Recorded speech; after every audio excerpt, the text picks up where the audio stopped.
Politique première avec Hervé Gattegno. Et Hervé, vous nous annoncez ce matin une disparition. Une disparition qui est passée inaperçue durant les fêtes, celle de la fameuse taxe de 75% sur les revenus supérieurs à 1 million d'euros par an. C'est sûr ?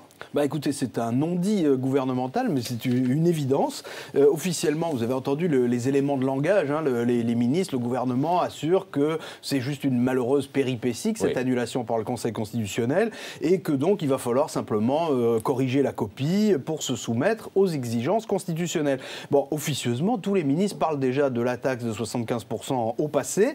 Ce qu'on sait, de toute façon, c'est qu'aucun dispositif ne sera adopté avant le mois de juin, au mieux, puisqu'il faut une loi de finances rectificative. Donc ça fait de toute façon rien d'applicable avant 2014 sur les revenus de 2013.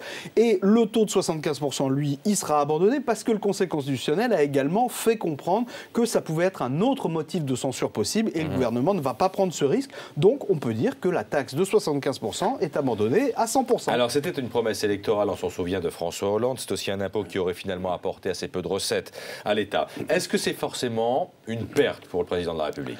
On sait que c'était depuis le départ une mesure qui avait essentiellement une portée symbolique. Hein. Elle servait à convaincre l'électorat de gauche le plus radical que la politique fiscale n'épargnerait pas les plus riches de la population française. Donc pour ce qui est du symbole politique, il faut le dire, c'est raté.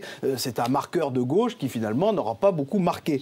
Maintenant, on peut avoir une lecture plus cynique. D'ailleurs, certains ministres le font très clairement. On peut considérer que c'était une taxe qui était financièrement peu productive et économiquement contre-productive. Donc, au fond, le Conseil constitutionnel a offert une occasion inespérée de s'en débarrasser. Est-ce que c'est aussi la lecture de François Hollande ?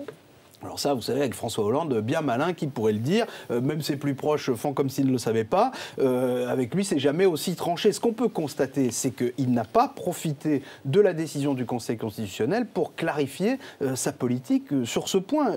Il aurait pu le faire, hein. Il pouvait soit réaffirmer l'importance du symbole politique et donc décréter l'urgence, donc autrement dit, demander, oui, un texte spécifique, rectificatif, très rapide, qui maintienne l'objectif d'une taxe sur les plus hauts revenus, une taxe reconfigurée, non plus à 75%, mais peut-être à 70%. Ou alors, il pouvait, c'était l'autre option, il pouvait s'abriter derrière le Conseil constitutionnel et assumer clairement l'abandon d'une promesse électorale importante. Encore une fois, il faut bien dire que François Hollande a choisi de ne pas choisir. Donc, si je vous comprends bien, la taxation des super riches, c'est fini. Vous êtes vraiment certain que cette taxation ne va pas ressurgir sous d'autres formes ?